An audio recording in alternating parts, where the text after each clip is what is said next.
2024 is quickly coming to a close, so I thought that it would be fun to kind of reminisce over the year and rank different items that I either purchased or was sent or tried out this year and rank them on a tier list between being an absolute game changer or a total letdown. We're seeing if they just kind of fall in the middle of that. So I'm going to be tier listing 50 different items that I've tried or purchased this year, hardware and software.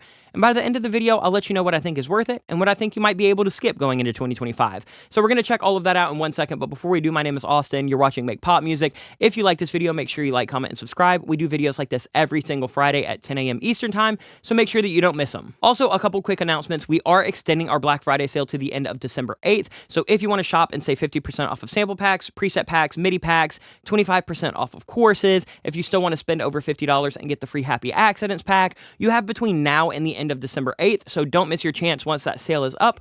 All of those offers are ending, including the offers on our brand new packs, the Works, and the Producer Principles Pop course. So go check that out. It's a huge support to the company. That is the best way to directly support us on the YouTube channel, is by going to our store and picking stuff up.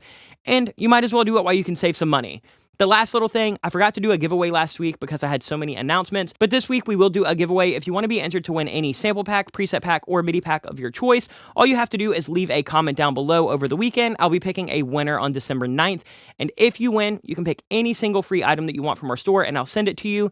And since it's the weekend and we're still running our sale, if you decide to buy something over the weekend and you win the free download anyway, not only will I send you any pack of your choice for free, but I'll also go ahead and just refund you whatever you purchased for a single item. So let's say you buy the Works and then Monday you get picked. I'll go ahead and refund you for the Works, and then you can pick any other item. So go ahead and leave a comment down below between now and December 9th, and I'll be picking the winner on our Instagram. Let's go ahead and dive in. That was a ton to talk about. Let's get to the fun part. Here is the tier list. We have Game Changer, a great addition, good but not essential, I thought I'd use it more, and a total letdown. Here are all 50 items. We might as well just dive in. This is going to be super brief. If you want me to talk any more about a single item, let me know in the comments down below. I can either respond to your comment, or I can make a reel on Instagram, or maybe even a whole video on it on the YouTube channel. So with that said, I'm going to be kind of speeding through these. We're starting with All Comp. This is by Mixing Night Audio. It's actually a reskin of Lol Comp, which I really, really love. I'm normally not a big fan of the kind of utility plugins that have like a vocal, a guitar, a key, like presets for all of those things. However, this thing is great. Ken Lewis is awesome. Mixing Night Audio is great. I think this is a great addition, and I do like the reskin. I still love the original cartoon skin, but this is awesome. The next thing that we have is the Gojira amp by Neural DSP. I'm actually going to rate this one as a game changer. I like a lot of the Neural DSP stuff. I would say most of them fall in a great addition, but with this one having the down tuning, as you probably saw in the Bill Murray video that we did this year, I've been using it a ton on rock and metal, and it's the only plugin that I have that does that. So the Gojira amp by Neural DSP is going in game changer. The next one that we have is the Serum Bundle. This is by a company called Orbit. I bought it earlier this year when I was working with Cam Becker and saw him using some of their stuff. And I have to be honest, maybe it's just because I'm so used to my own Serum workflow. I thought that I would use this more. I'm not saying that the presets aren't great. They all sound really, really, really good. I just don't ever find myself going for them. Maybe I didn't spend enough time trying it out when I first got it. But to me, I thought I'd use it more. I don't regret buying it at all, though. The next thing is Gold Clip. This is by Schwab Digital. This is something I actually held off on for a minute, but this to me is also a game changer. This is now on my mix bus of basically every plugin ever. Now they also have the Gold Clip track that you can use on individual tracks. And I wasn't doing a lot of clipping before this year. I love this thing. If you're looking for a clipper and just something to kind of boost your master or your mix bus, I think Gold Clip is like the perfect plugin for that. The next thing that we have is the V&E by Hazelrig Industries. I did a whole video on the V&E and the VLC from them. This is the cleanest compressor I've ever used. I love compression, but sometimes it can get kind of squashy. The V&E is like super clean, super clear. It uses pulse width modulation. So to me, this is a game changer. I absolutely love the V&E. I'm saving up money to buy it. That will be going in my vocal chain. And I will go ahead and rank the VLC preamp. I'm going to call this one a great addition. I would also buy this in a heartbeat. However, if I had to pick one, I'm going for the V&E because it just does such a specific thing and it does it so well. So great addition for the VLC, game changer for the V&E. And I'm also going to go ahead and rate the VLC plugin by Mixwave that Hazelrig partnered on. That can also go in a great addition. I think it really does stand up really, really great to the hardware. I would still take the hardware in a heartbeat if I could, but if you don't have, $4,000 or $5,000, I think you can normally get this thing for like right around or just over $100. This plugin is incredible. The next thing is ceiling clouds. Actually, before this year, I didn't have clouds up in the studio. It was just a bare ceiling. game changer. I put that off for years. I was so scared to do it. I use GIK acoustics, which I'd be hesitant to recommend because they always have quality control issues. However, their cloud mounting brackets made this so easy. I stress out so much about having shit fall on my head. I have not looked back. I wish I would have done this 3 years ago when I moved in the room. The next thing is the Mood Mark II by Chase Bliss. This pedal, one of my favorite pedals of the year. It's going in a great edition. It's so good for cool, fun, little granular stuff.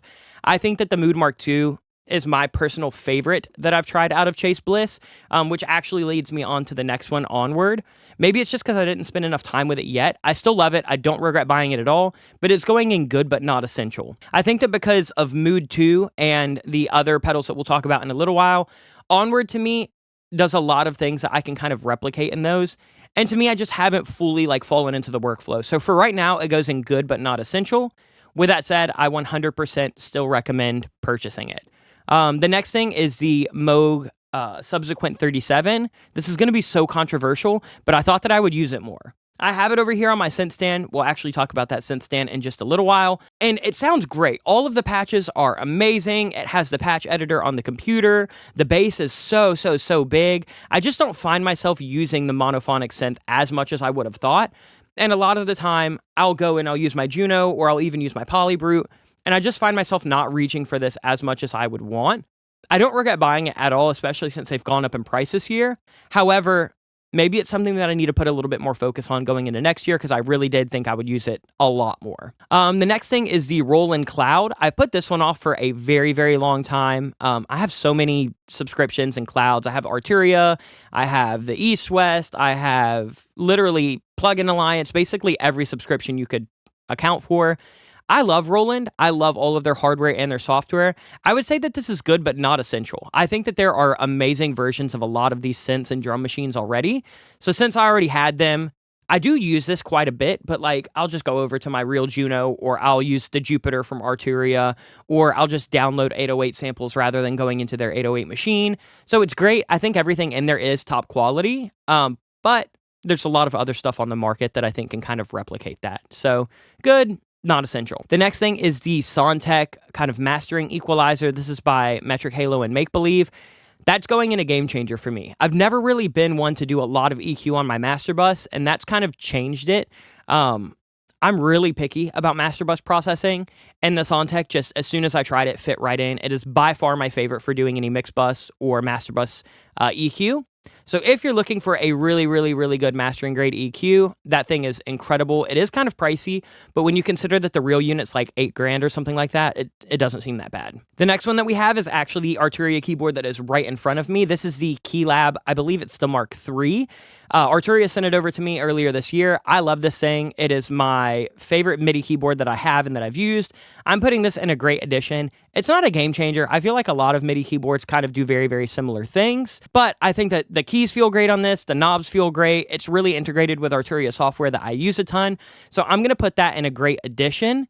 I also tried the Essential. I actually have it chilling in the closet. They sent that one as well. I do think that there is a noticeable drop off with things like the key feel and the knob feel. And since you don't get the full kind of color LCD screen, I'm going to add this one in good, but not essential. I think that for the price, it's still an amazing MIDI keyboard. I just feel like if you're going to get into this and get into the Arturia ecosystem, just go ahead and get the Keylab full. I just have the 61 key Keylab, and I don't regret it at all. It takes up a little bit more space. It is more expensive, but I do think it is worth the extra space and cost. The next thing is the Life plugin by Excellent Audio, I believe. And to be honest, I love Excellent Audio. When this came out, I was all for it. I actually used it a ton when I first got it, but it's one of those things I just don't find myself going back to as much as I thought. I think that the workflow of having the phone app that kind of communicates with the plugin is really, really cool. However, it's just not something that I ever really think about. I make a lot of little percussion and Foley loops and things like that. For some reason, I just don't find myself ever remembering to go back to Life. So it was great. Maybe it just wasn't as memorable as I expected it to be. But with that said, it's a really cool plugin. I don't think there's a lot on the market that does a lot like it. So if that's kind of your workflow, you'll probably use it a little bit more than I did. Not a bad purchase. Not essential for me. The next thing is the Mix Head by Metric Halo and Make Believe as well. I'm going to pop this one in a great edition. These are kind of not really in a super specific order, but it's just going to go right in the middle of great edition. I think that for kind of just a little bit of mix bus sauce, this thing will deliver it. It does a little bit of drive. It does a little bit of brightening. It does a little bit of glue. It's mastered after the SPL tape head, which is kind of Serban-Genia's, secret sauce. So it is great for that. There is a Serban preset that sounds insane. It basically stays on my mix bus. However, it's a little bit pricey. There's probably other things that you could use to get there if you don't want to get this.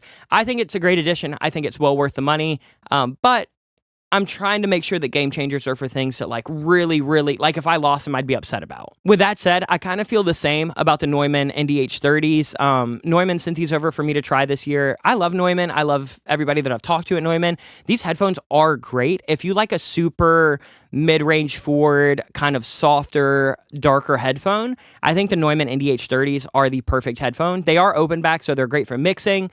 But I like things a little bit brighter. I do a lot of really, really bright pop. So sometimes I'll find that my mixes feel a little bit dark on these.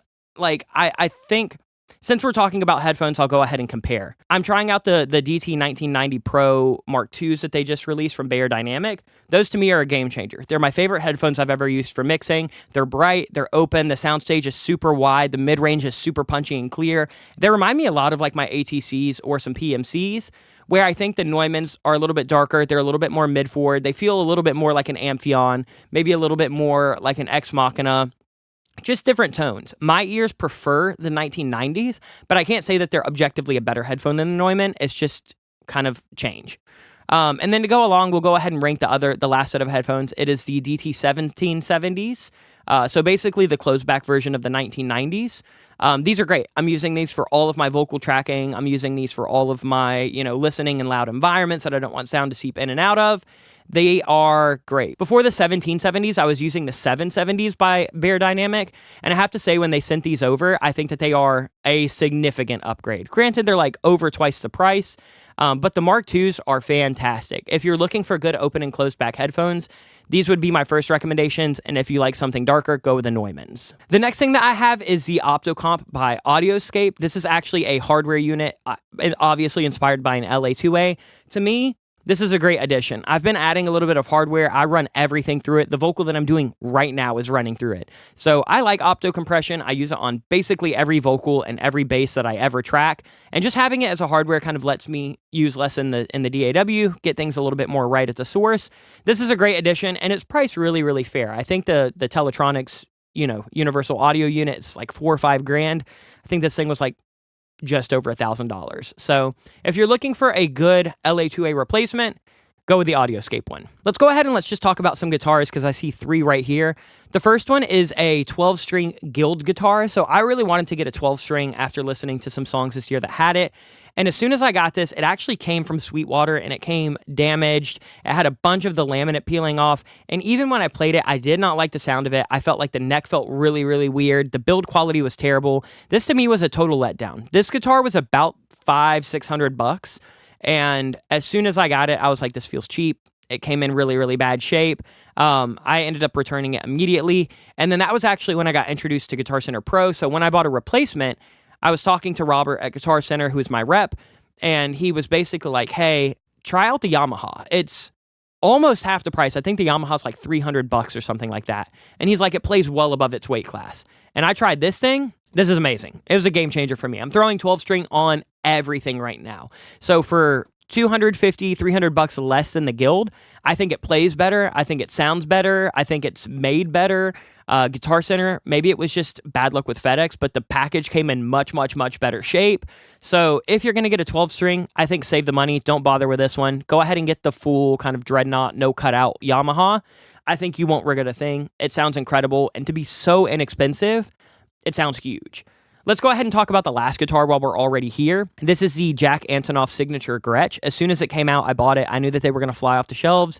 I don't regret purchasing this at all. I would call this good, but not essential. I think that I like it a lot for crunchier, kind of surf rock, indie rock tones. So I am using it a lot for that.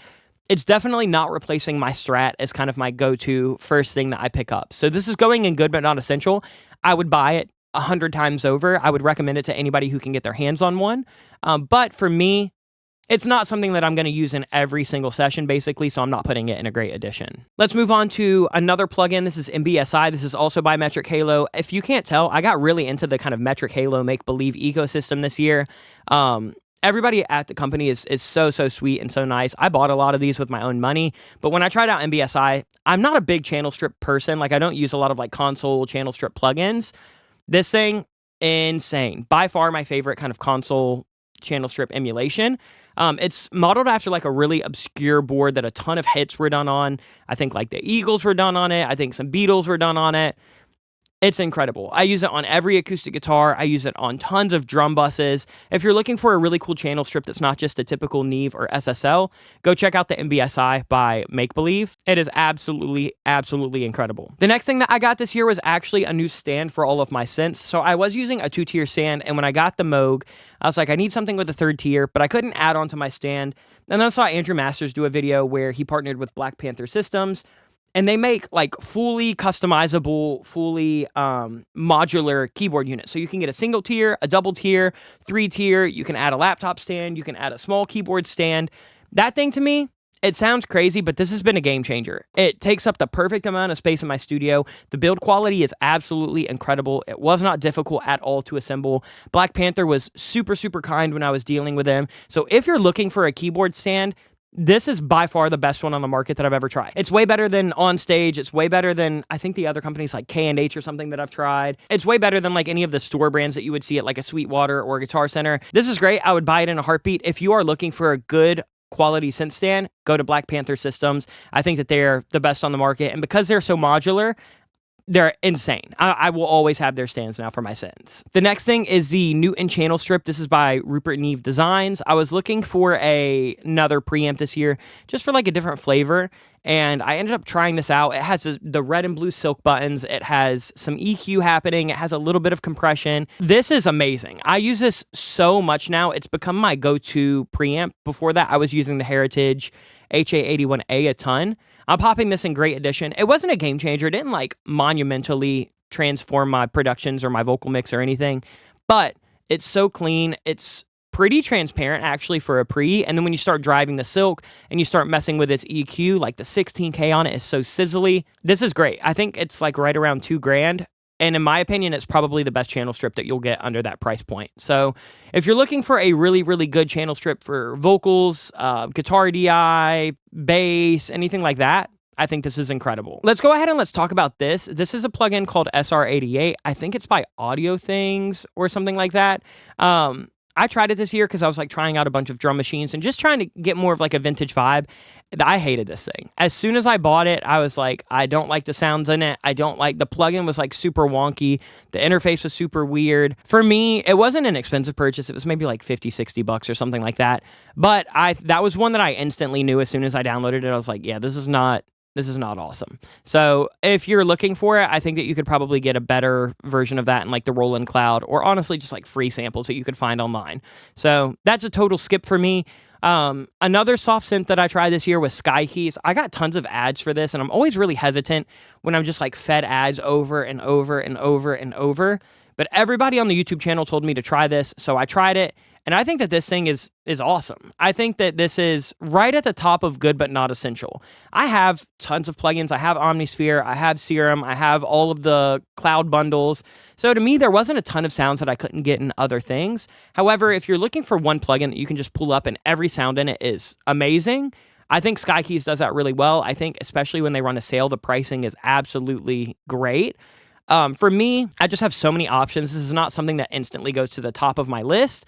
However, it's well worth the money. When I bought it and I tried it, I literally do love like almost every sound in the plugin. So I don't think you can go wrong with it, but it's not ever like my first go-to synth. The next thing is Cubase 14 Pro. Cubase did an update this year, and this is one of my favorite updates they've done. They added things like modulation functions in the bottom. They added things like a drum sequencer similar to like FL Studios. They added a bunch of new stock plugins that I think are the best stock plugins that they've added in forever. This to me is going in a great addition. Maybe even a game changer. This is like top of great edition because I really do love the mod functions on this. I think that this is one of the best Cubase updates they've done probably since like 7 or something like that. There's a lot in Cubase 14 that is brand new. I think it's worth it. If you haven't upgraded since like Cubase 10 or 11, this is the one to actually go out and make sure that you grab. It almost feels like a new DAW, but still feels like Cubase. So I'm putting that one there. The next is the Fluid Image 2s. I did a whole video on these. This company sent me these monitors after seeing my video where I went to Nashville and tested monitors. And I went in with really low expectations, and these things are awesome. For the price, I think that these are competing well in their price range, if not slightly above it. I believe they're right around $4,000, $4,500 for the pair. And to me, they're great. I ended up keeping them. I've actually popped them up a few times just to have like a B set. They feel completely different than my ATCs, which we'll talk about in just a second. But to me, for the price, these are an amazing monitor. I think that if they were another company that was more marketed, they'd probably be about $1,500 more. So if you're looking for a good speaker without paying for the brand of a good speaker, try out the Fluid Image 2s. I think that they really, really do sound fantastic. Since we're talking about speakers, we're just going to go to the ATC SCM25s. If you know me, you know where these are going. These were the biggest game changer. I bought these speakers in like January. I've been using them all year. Every mix and production I've done on them slams. I love them. I love working on them. It feels like I've like entered a whole new dimension of audio. I was using Focal Shape 65s before this, so it's quite a huge upgrade, right? You're going from a $1,500 set of monitors to almost $11,000 set of monitors. But as soon as I tried these, I realized ATCs were for me. I love the sound stage of them. I love the sound signature of them. That was an immediate game changer. I love those so much. The next thing that we have is Wave Razor by MOK Synths or Mock Synths. If you're a fan of getting different synthesizers, it's not just your standard, big ones that are marketed all the time. I think that Mock has a bunch of really, really, really cool stuff. I actually think that this is a great addition. The GUI might not be for everybody. It's very like synth wavy, Tron, almost like 80s industrial. So you might not love the GUI. I don't mind it as much as I've seen other people talk about. However, the sounds in it and the functions of it are crazy. It almost feels like you have like a modular synth at your fingertips. So if you're looking for a synth to give you a ton of different textures, I think that the Wave Razor by Mock Synth is absolutely incredible. Let's move on to, we'll do the last little bit of pedals. So we have the hologram chroma console right here. This was my favorite pedal of the year. This is the one that I use all the time. This is what really made me fall in love with pedals. I'm popping this in a game changer. It's basically a multi-effects unit. It's got reverb, chorus, delay. It's got time stretching. This thing is absolutely insane. If you want to get a whole pack of sounds that I'm running through all of these different pedals, that's what the Happy Accidents pack is going to be. So if you buy something before the Black Friday sale is over and you spend $50 or more, you're going to get a whole folder of different synth beds and key beds and guitar loops that I've sent through all of these pedals. This was the one that kind of started all of that workflow. So Hologram, absolutely amazing company. Chroma console to me, every studio should have one. Let's do the other hologram pedal that I tried this year. This is Microcosm. I do love this pedal, but I'm popping this in good but not essential because I do have the other Chase Bliss pedals as well that kind of do the really modular, granular, like absolutely fuck audio up thing so well. This just gives you such crazy results that I don't find myself always using it, but if I need something that just has all of those weird, saucy, happy accidents, top of the list. I think that this thing is absolutely great. If you were to buy one, though, I would buy the Chroma console first, then I would buy the Mood second, and then I would probably get the Microcosm and then the Onward. Let's talk about the last couple pedals.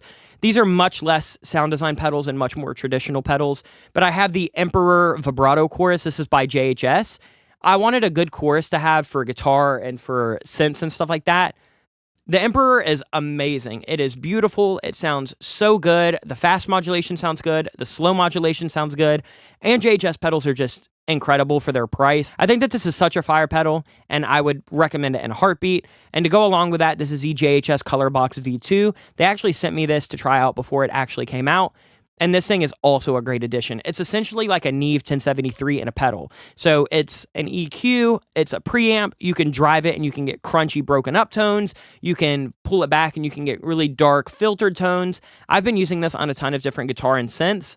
This thing is absolutely so fire. It's essentially a preamp and EQ to send any synth or guitar. You can even plug a vocal in. They added an XLR input that you can just do 48 volt pass through. This is great. If you're looking for a pedal to like really tweak your tone, I think the Colorbox is the best on the market for that. Let's go ahead and move on. Pedals are done. Let's talk about the Stellar Echo. This is the brand new plugin from Slate Digital. When this came out, I was kind of like, why are they doing this? There's a bunch of space echoes and chorus echoes on the market. We don't really need this. However, they added a bunch of different algorithms, like different reverb algorithms, and there's a lot of things that you can do on this one that you can't do on something like Outer Space or on something like the Roland Space Echo. So I actually am going to add this one into a great addition. I think that this is maybe the most versatile version of a Space Echo on the market. And if you have the Slate subscription, it's right in there anyway.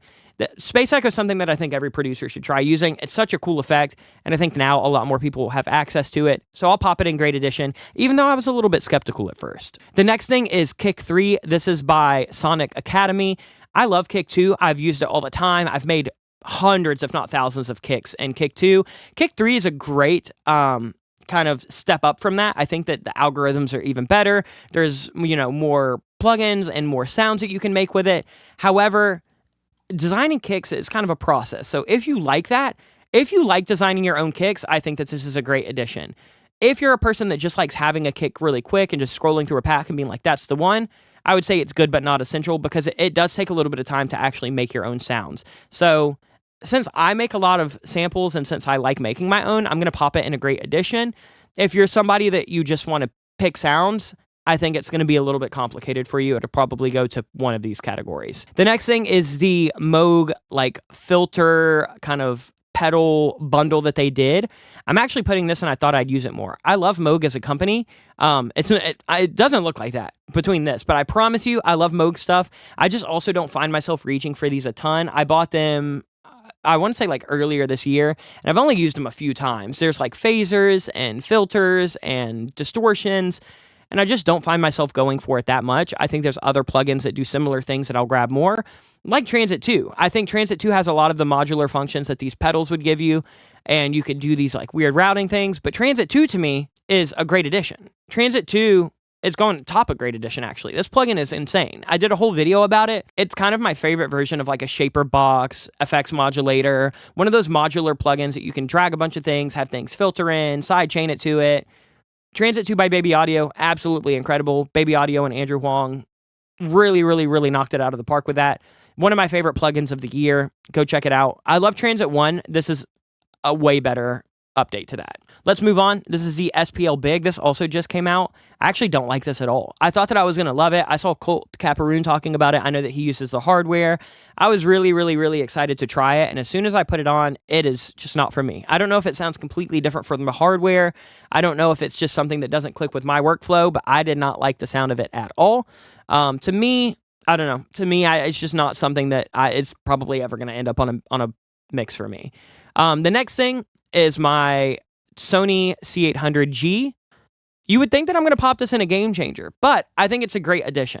I don't regret buying it one single bit, spending all of that money on it. It is absolutely not nearly as essential as something like the ATCs that were the same price.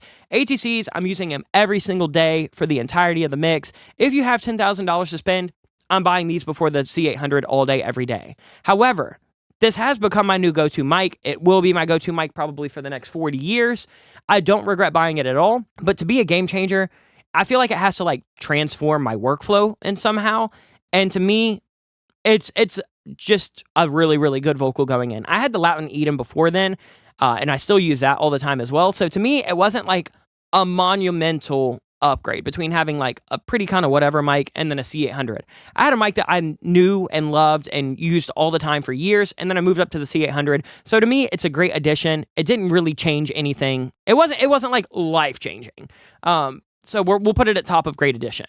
The next thing is Rabbit Tape. This is by Safari Pedals. I really, really, really love Safari Pedals. When I go for the tape sound, it's not necessarily this that I'm thinking about. This does that distortion really well, but it doesn't do the kind of warmth and fluffiness that I kind of use tape for personally. This does more of a high-end kind of sizzle with the wow and the flutter.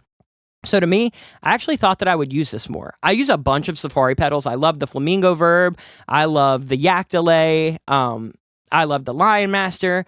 I just don't end up grabbing the Rabbit Tape a ton. I do think it's an amazing plugin, but for how I use tape, it's not the thing that I grab. So I'm popping that down here. The next thing is Orion. This is by Cradle Audio, and I actually went into this just like a week ago, just thinking like, oh, I need to try this out. I haven't tried it this year.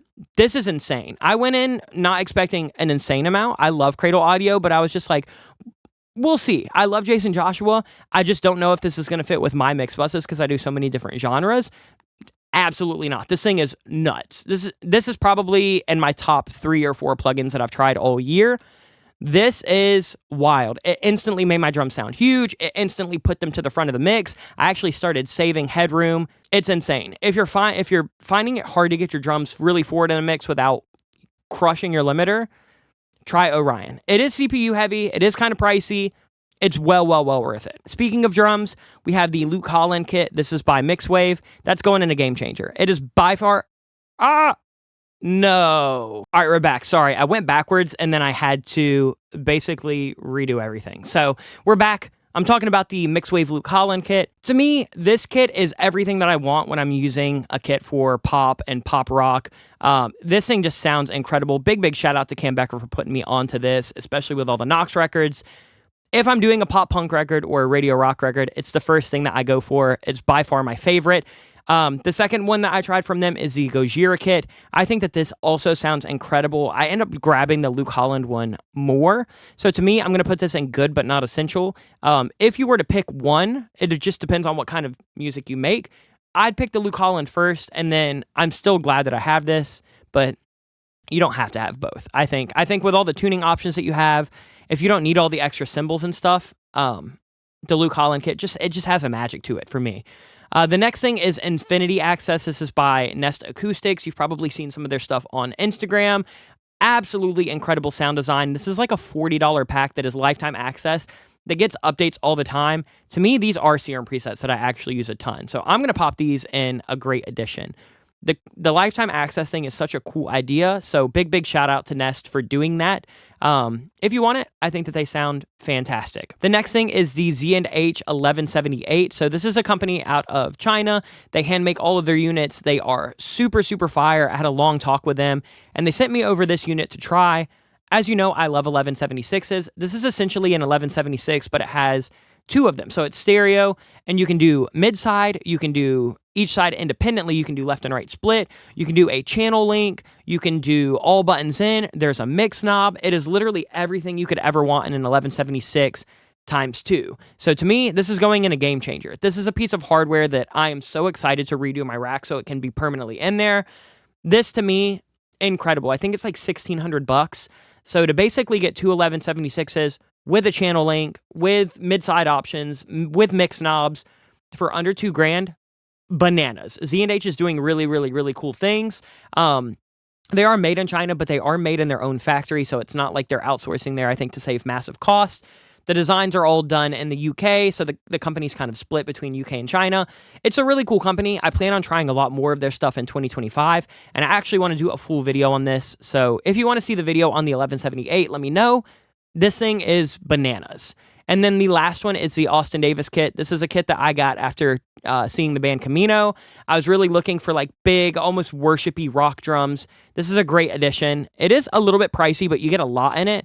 I'm popping it right around here. If you're looking for those big, low-tuned, splatty snares, those big, room-filling kicks, I think the Austin Davis kit does it really well. So it looks like that is my overall tier listing. I'm going to download this real quick so I have it, and this is what it looks like. So, again, it's going to be a little bit different for everybody. If you agree or disagree, let me know in the comments down below. If you have any questions about anything that I tried, or if there was something that you saw me try that I didn't rank here, let me know and I can respond to those as well. Make sure that you go check out our Black Friday sale between now and the end of December 8th. Again, 50% off of all sounds, 25% off of courses, free item if you spend over $50 or more, where it's me running a bunch of stuff through those insane guitar pedals. Go check it out. That's all at makepopmusic.com. Other than that, we will be back next week for another video. We're not taking any time off for the holidays. We're still going to be here every Friday at 10 a.m. Eastern time, so make sure you subscribe, and I will see you guys soon. Much love. Peace.